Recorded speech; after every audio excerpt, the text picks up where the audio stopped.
Welcome to Life as a Soldier podcast, a Demon Radio production. My name is Command Sergeant Major Albert Serrano, also known as Demon 7, and I will be your host. Make sure to like and subscribe to this podcast to hear the stories and lessons learned from some of the bravest and hardest working men and women in the United States Army. Good afternoon, everyone, and welcome to episode 7 of our Life as a Soldier podcast. As always, I am your host, Command Sergeant Major Serrano, aka Demon 7, and today's episode is titled Leaders of the Big Red One. For this very special episode, I'm honored to be joined by none other than our very own 1st Infantry Division and Fort Riley Command Team. All the way from Fort Riley, we have Danger 6 and Danger 7 here with us today. Also joining me today is my boss, Demon 6, the commander of the 1st Combat Aviation Brigade. Gentlemen, thank you very much for taking time out of your busy schedules to join me today. I'd like to start by asking each of you to please introduce yourselves and telling our listeners who you are, what you do, a little about your family, and maybe some of your favorite hobbies. So, sir, if you'd like to go first. Yeah, sure. Well, first of all, thanks for having us here. It's good to be in Europe again, and certainly good to be back with the Demon Brigade. Major General D.A. Sims, Commanding General of the 1st Infantry Division in Fort Riley. I've been in command now for just about a year, and back home I've got a wife and a daughter who's in college, and a black lab who's in the kennel for a couple of weeks, who's be pretty angry with me when I pick her up. But again, it's really great to be here and to hang out a little bit in Germany, and then get a chance to go forward and see some others here in the next couple of days. Yeah, and I'll echo that too. Really, thanks for having us out here. This is my first time out here in Stork Barracks, and it's even more special to be here with the Demon Brigade and the great things that you all are doing out here. So Ray Harris here, the Division Sergeant Major for 1st Infantry Division in Fort Riley. It's like I said, it's great to be out here and see this and everything that you're doing. I got a spouse that I've had. We hit our 20-year anniversary this year, and 2 children, both of them are teenagers now. So do that. And I tell you, I will say my hobby is battling the CG and golf on a weekly basis. So we like to get out there and do that. That kind of gives us a little bit of charge and some energy as we go into the following week. So thanks. Good afternoon, Sergeant Major and roommate. Brian Shivers, and I am the Aviation Brigade Commander of the 1st Infantry Division. And again, been at for about 24 years now.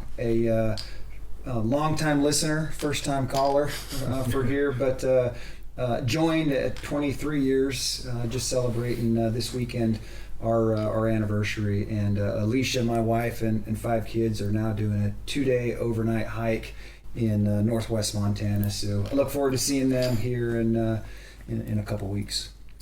All right, great. Thank you all for those introductions and welcome. So this week's episode is kind of twofold. One is an opportunity to converse with you all, great leaders of the 1st Infantry Division and the Combat Aviation Brigade, and secondly to kind of farewell Colonel Shivers, as he got less than a week left to go before he switches out. And so I'd like to just throw questions out there, and for anyone who wants to go first to answer, with all the years of experience in service and leadership that we have here in the room today, what have you learned about yourself through your time in command or as a division command sergeant major? Yeah, so I'll jump on it first if you don't mind. Sergeant Major Harris here again. What I learned a lot about myself in this position particularly is really about maybe some of its patience, and it's more patience to myself, as in I like to move out on a lot of things very quickly, but understanding that moving out quickly comes at a cost to multiple things. A lot of times it's my family, and so having the patience to kind of slow down and give my own self an appetite suppressant, if that makes sense, has really helped. To me, a leader is a leader, and that's really how you impart your leadership attributes, your traits, and your personality through availability matters. And so I think those things come naturally to a lot of leaders, but internally, that's what I'd probably say. Yeah, I think this is Major General Sims. You guys have heard me tell this story before outside this podcast, but I was a lieutenant at the 2nd Ranger Battalion, and I had an experience there that has kind of guided me for 30 years now, and 28 years since that point. And it hasn't changed in that entire time. Some of the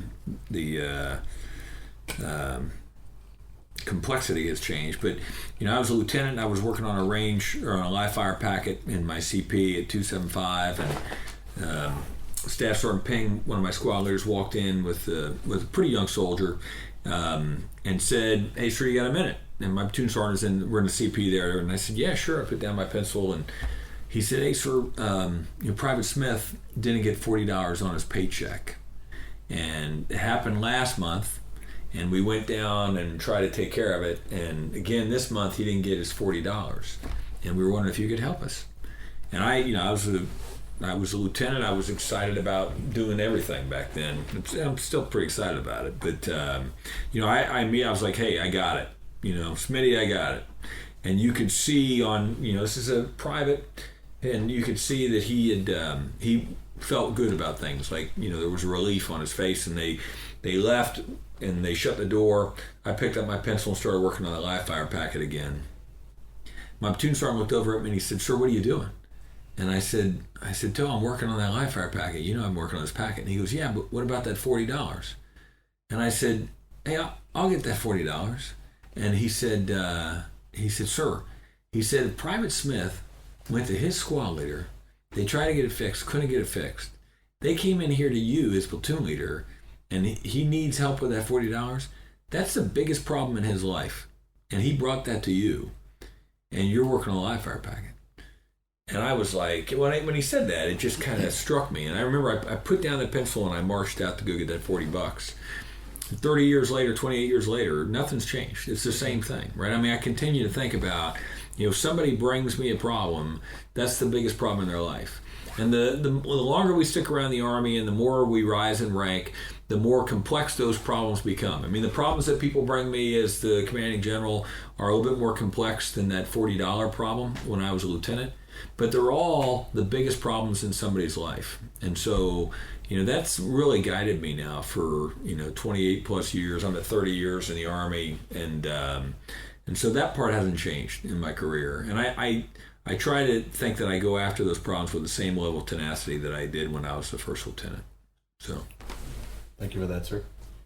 Yeah, so, sir, I've heard that story, like you said, a couple times now. I actually retold it last night to my successor.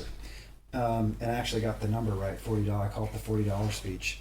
And so what I think I've learned is that you gotta learn. You gotta be open to different stories and different experiences to continue to help shape you and to be able to answer those hard and continually seemingly impossible challenges. And that's the beauty about the military, is that you get exposed to different leaders to be able to show you that. And then I think that, for you, a measure of your success is when people start talking like you and they start sharing your stories. And so I think that, you're not out there to create many Shiverses, but you're having an impact when they are retelling stories or using language like he's a pipe swinger, and I thought I was the only one that ever used that. And then when they start using it, you're like, okay, people are actually listening. So, but I just think that it's you got to be constantly, you are learning, and if you see that, that's a good thing. And you got to be open to other. It can come from a major general, it can come from a command sergeant major, and it can come from a private, like I learned last night down in the lounge. Yeah, thank you, sir. So, I think sometimes I refer to things as an aha moment. I think we all had it. Sir, you alluded to that $40 story might have been your moment, what kind of changed or shaped you to focus more on what the important things are at that time. I read a quote some time ago in the book. I think it was called The Eighth Habit. Don't quote me on that. But I always tell soldiers that when they ask me what does leadership mean to me, and obviously we have the doctrinal definition of leadership in the Army, obviously. But I always say, the quote that I read said, leadership is a choice, not a position. And I use that all the time. I've given gifts away as a sergeant major to my first sergeants with that quote on there. I personally love that quote, because I believe that you have to truly make that choice, because as a leader, as we all know, I mean, you made that choice when you're a lieutenant, like you said, because anybody can fill a position, but you really got to invest, and it comes with a lot of butt pain, we can call it, if you will, that to truly care and do everything that leader's supposed to do, it requires a lot more than just because you're the highest ranking or the senior person or whatever the case might be. So that's just my thoughts on that. But I think we all have that moment, and I think you've all alluded to that. So thank you for that. My next thing is with your busy schedule, especially yours, Sir and Sergeant Major, something that I know is near and dear to all of our hearts is wellness. Victory wellness, or just wellness, holistic wellness, if you will. So how do you maintain your physical and mental health? Well, I think, part of it's habit, right? I mean, part of it's habit. I mean, the harder part is not, having the time to do it. Even though we talk about how busy we are, we're all busy, right? I mean, we're all busy, but we all fill our days with the things that we fill our days with. And I think if we figure out what our priorities are, and we get those priorities right, then we tend to get them in the correct order. And sometimes those priorities, they adjust over time, right? I mean, if you think that, on Saturday and Sunday, your priorities are the exact same as they are on Monday through Friday, then you're probably doing them wrong. But I do think whatever you prioritize is where you're going to spend your time. And so physical and emotional strength, spiritual strength, family, social, all that is about how you prioritize your time over the course of the week. You guys are the same. I mean, there are plenty of weeks that go by where you're probably not spending as much time on one of those dimensions of strength as you need to, and then you got to be smart enough to recognize that and adjust. If you get out of balance, that's when you're in trouble, right? I mean, you can be strong across 4 of the 5 dimensions of strength, but if your family strength is weak or your spiritual strength is weak, that's all it takes to, for you to have a, whatever you want to call it, breakdown, or to stop performing at the level that you really want to perform at. But I do think it's about establishing and following your priorities. Yeah, and I will tell you, for me, it's a lot of getting out of the normal day-to-day. I don't want to call it a rut, but really kind of the day-to-day tasks that we do and finding something new. And so I'll get in times where I love the gym, just like you, Sergeant Major Serrano. Gym is kind of like my sanctuary in the morning. But when I do the same routine for a month or 3 months straight, you start to lose a little motivation in it because, well, it's the same thing. And so how do I break myself from that day-to-day habitual routine where nothing stops? I mean, I don't want to say nothing stops, nothing changes, and it's the same. And so to recharge, things like I said earlier about, playing golf, you got to find those things that give you that internal strength or that recharge that do those things. But part of it for me, myself and others that I've seen, because I've learned this from somebody else, is doing something new, right? Just trying something new 1 week, just to give you a different perspective and get out of your comfortability zone. Because I think we get into those ruts, or we get into those things because we're comfortable doing it, because we know it. There may not be a challenge to it, because you're going to wake up at 5 o'clock in the morning, you're going to go to the gym to 7. You're going to, get out, do normal PT till 7:45 or whatever it is. You're going to go eat breakfast. You're going to go to work. You're going to come home about 1800, eat dinner, go to sleep, rinse and repeat. And so sometimes how do you break up that routine to give a purpose back to you again, if that makes sense? I don't know. It does. Well, so Sergeant Major, you alluded to these guys only having a busy schedule, so you see me too much in the room or the office here. But to Sergeant Major Harris's point, and General Sims's, is I do think there's a routine component to it. And as he's talking his weightlifting schedule, I'm thinking Mondays back and buys, Wednesdays chest and tries, Fridays shoulders, legs, and I hated it. I got tired of it. And so I did do something different. But what I have felt energy with is the people that I do them with. And you recall back at Riley, where Mondays were my day, Tuesdays were sensing session, Wednesdays were company PT, Thursdays were battalion command, and Wednesdays, Fridays, I do know the days of the week, Fridays, HHC. So it was people for me, and being able to do that kind of kept it fresh. And if I gave them the mission to develop PT in that example, that was it wasn't me, it was somebody else giving me. And so I felt like there was still routine in it. It was still part of the schedule, but because we changed people and who was doing it, it kept it fun. Thank you for that, sir. Kind of a two-part of this question, really, but just something that's happened recently, and I know it happens to all of us. Oftentimes, I ask soldiers when I see them, and I know you all do as well. Hey, how are you doing? Like truly, not like, hey, what's up? How are you doing? So I said this just the other day. How many times we'll say in a week? We'll say a week. Does somebody ask you, General Sims or Commander Sergeant Major Harris or Colonel Shivers, hey, how are you doing? Like really doing, right? As far as your mental health, spiritual, etc. Because as I walk around the store, I could see some faces. You notice differences in soldiers, and so what made me think of this is like, for me personally, I mean, really in a week I would say 0. Does anybody truly ask me, hey, how are you doing? And so I attribute it to commanding general, the division sergeant major, the brigade command team. Well, they feel like we're invincible. We're always okay because we got to the positions that we're in. But you don't know what's going on in somebody's head, I guess is my point. And so my question, I guess, would be is who checks on you? Who checks on you? Who asks you, how are you guys doing? Well, I think we certainly our families are doing that for us. My wife certainly is doing that, routinely, and and they notice, your family notices when something's off a lot easier than a bunch of others. I have lunch not every week, but about every other week with a group of chaplains from all over the division, and they come back, and I tell the chaplains all the time that they have like one of the most important jobs when you think about it, and if they're doing it really well, they're checking on their commander. I had a chaplain when I was regimental commander here in Europe, and I'd come back into my office, both in and out of combat. I'd come back to my office and I'd see him sitting in the couch in my office, and he would just look at me and be like, "Sir, shut the door."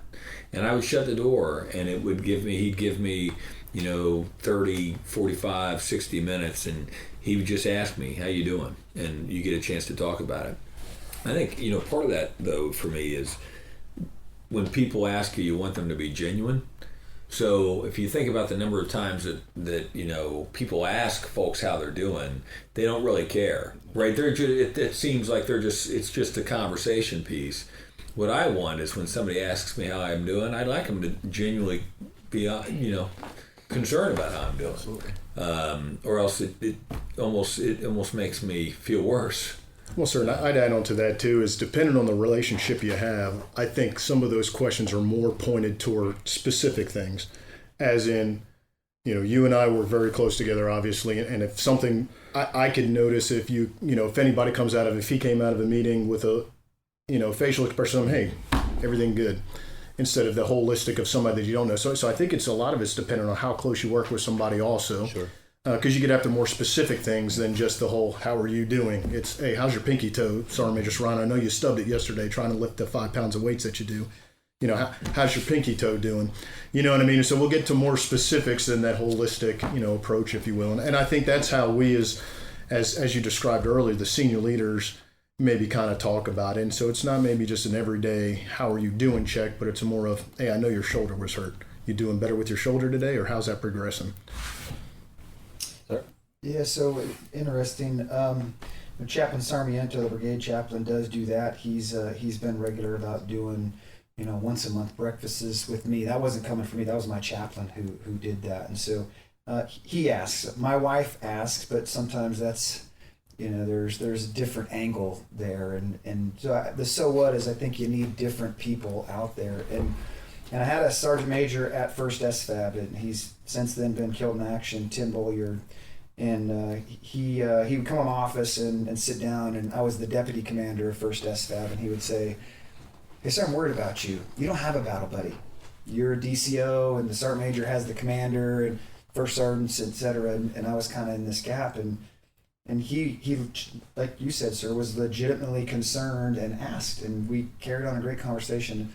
And what I think, though, that I learned about that was he was genuinely concerned. And because of that, I created a relationship with him that continued to I would ask him, he would ask me, and we weren't immediate chain of command. If he had a squadron commander, and I think you need to do that. And so my advice would be that there's a wife out there, yes. There's your battle buddy out there, yes. But when somebody reaches out to you and shows that you reciprocate, not to reciprocate, but to harness what they're doing for you.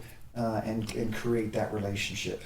I do, because there are people out there, I think we probably don't reach out and grab them and say thanks and let them know that it's valuable. And so, all of you kind of hit the nail on the head with a lot of important points, obviously, but the thing that I'm noticing, I'm trying to convey to other leaders, is the fact that none of us are invincible.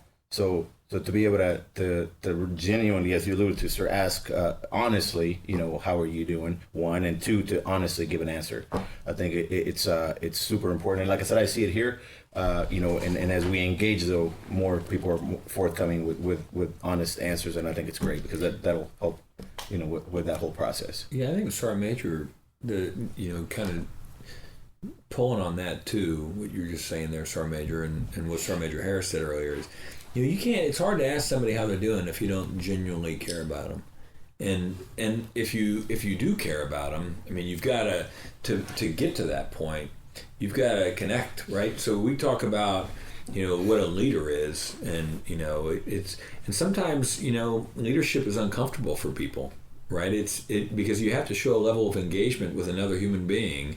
To show that level of engagement allows you then to genuinely be able to determine if somebody's doing well or not. Otherwise, it's just a random statement. Hey, how you doing?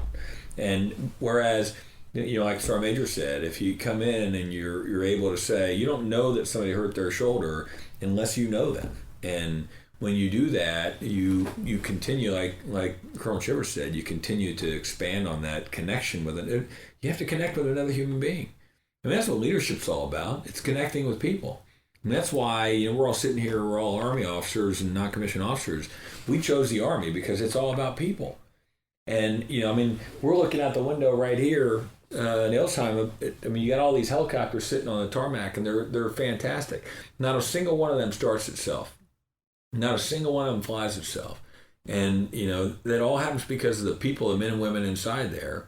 And they are better men and women inside when we're genuinely concerned about them and concerned about each other. So, 100% agree, sir. Thank you for that. So I got about a couple more things as we approach the end of the episode here. And first of all, for you, Colonel Shivers, with about a week left in command, as we discussed, what feelings do you have as you leave Brigade Command? This is awesome with my division commander on top of me. I don't want to leave. That's part true. You sacrifice and dedicate a lot to a mission, but in this case to the people, and so you create these relationships that you want to continue to foster, and you know that when you walk away, some of those relationships will go away. It is hard to maintain, but there will be some that you absolutely do. Or 3 left the other day, and I'll genuinely miss that guy for the relationship that we created. But there's a part of you that's like, okay, Jason Arriaga, it's yours. And the good part of the Army is that we do have quality leaders who are going to go over day, and that makes it good to step away. And I'm looking forward to the next challenge too. But there's absolutely mixed emotions. I said this recently. I always thought I could. I didn't know if I would get the opportunity to do so, and now I think it takes time and distance to really see how well, or to rhyme, how good you did. And so I just think that that's where we're at right now. Someone will take over, someone will take charge, and these great soldiers and subordinates out there will continue to do the mission. And then I'm looking really forward to stepping back and just seeing how well assessed that my leadership impacted the formation, and then where they continue to go from here. So in sum, there's mixed emotions. It's been really the highlight of my life so far, and I hope to do it again. Yeah, thanks, sir. We'll miss you. Obviously, you definitely will leave an impact on formation. So thank you, Sir Sergeant Major. As a parting shot, if you will, what would you tell our soldiers and families that listen to this podcast about being a member of the BRO? Well, I tell you, this is my fourth time being a Big Red 1 soldier. And throughout my 25 years in the Army, I don't think I have connected more to an organization than I have with the 1st Infantry Division. One, the history and the lineage is beyond any other organization in the Army. And two, I will tell you, the leaders and soldiers in this division are phenomenal. The things that our soldiers go through and our families go through and the resilience they have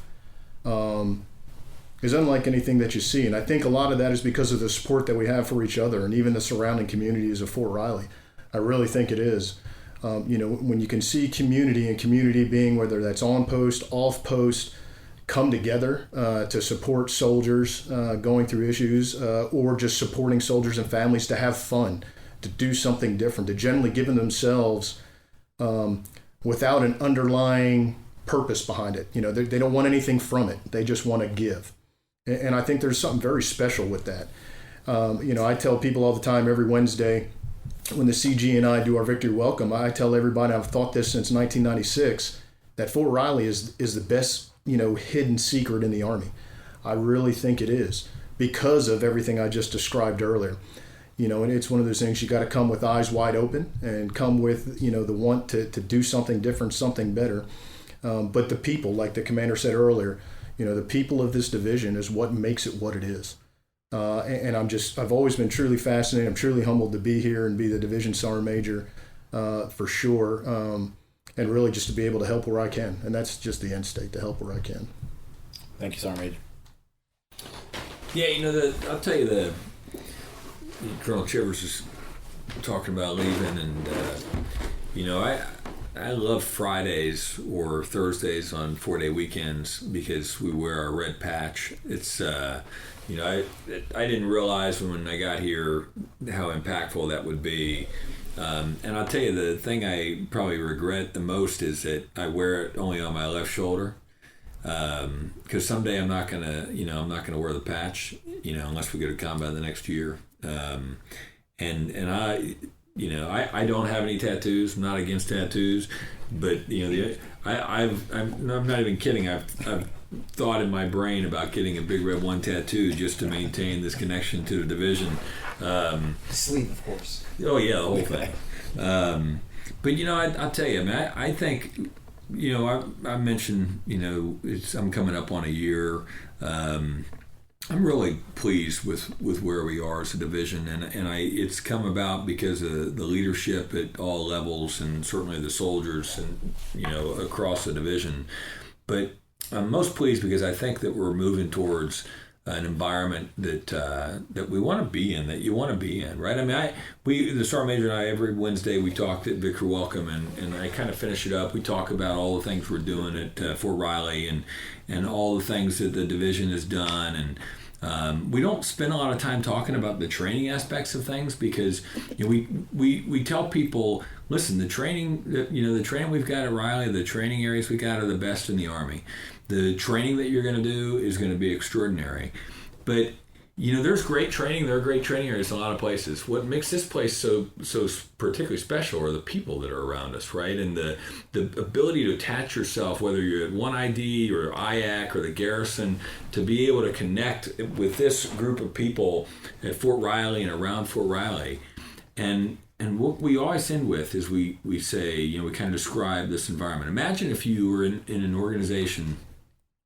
You're an organization in which people genuinely cared for you and you cared for everybody else, where you genuinely respected the people around you and they respected you, and your leaders were sincerely concerned with your well-being. And imagine that kind of organization. That's the kind of organization that we all join the Army to be a part of. And I think, that's the kind of organization that we're fostering here. Certainly, if you look internal to your organization and, the connections that the men and women have, not just here, but back in your Ready Reserve, that's what we're trying to get to. And it may be aspirational. There will always be naive to think that we don't have pieces and parts that don't always get there. But that ought to be what we're shooting for. And every day I think we're pretty darn close to that. And so I'm really proud to be a part of the Big Red 1. And, the history of the 1st Division is extraordinary. Fort Riley is extraordinary. But again, it's all about the people around us. So. Yeah, thank you for that, sir. I'll tell you, for Sergeant Major, you said fourth time being, a member of the Big Red One. For me, first time, 28 years in the Army, first time ever being at Fort Riley. And I could honestly say that I'm glad, if this is my last stop, I'm glad that it was here because it's a great community. Never been in Kansas before, and I've been in Fort Riley before. I think, like you said, is a great hidden, treasure, if you will. But I think it's awesome. It really, I'm same as you, Sergeant Major. I mean, I had never been here before and never been in the organization before. And, now I'm openly saying I'd get a tattoo. It really is just, it's just extraordinary. It kind of humbles you to think about. And, Colonel Shivers, we're going to boot him out next week, and he'll get all teary-eyed because when something matters to you, there's emotion with that. So, anyways, I'll tell you, it sure is great to be here with you guys today, and I have a chance to kind of walk around and talk to some of the young men and women in the Demon Brigade, and I appreciate you inviting us to participate in this today as well. Well, thank you, sir. And really, it's been a pleasure having you all on the show today. I want to thank you for again taking time out of the busy schedule. I know you guys got a lot of stuff to do, but I truly appreciate it. I know everyone that wears the Big Red One is glad to be on board. So. Well, I guess we'll sing the song later because I know you guys finish with a song every week. No, we actually don't, sir. But thank you, really. Thank you very much. Thanks, Sergeant Major. No, absolutely, yeah. And then, again, for all the listeners, thank you for again joining us today. Have a great rest of the weekend. And Demon 7 signing out.